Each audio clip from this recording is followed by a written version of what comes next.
One of the biggest trends in decorating indoors or out is bird feeders. So I love this bird feeder because I think it's going to be beautiful if you just want to use it indoors as part of your decorating because it's gorgeous.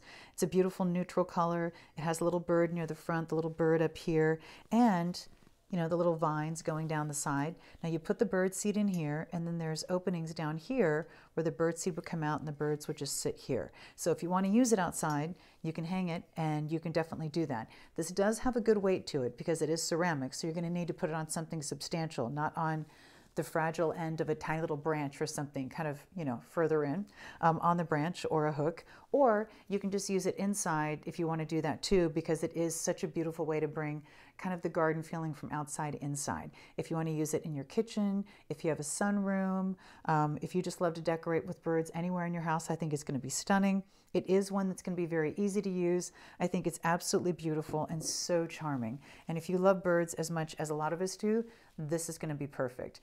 By the way, even though it's not springtime, now is the time, of course, when most people are feeding the birds because you're worried about them not being able to find enough to eat when it's cold outside and there's snow on the ground. So if you want to use it as a bird feeder, now is the perfect time to fill it with some bird seed and put it outside and make the little birdie's day.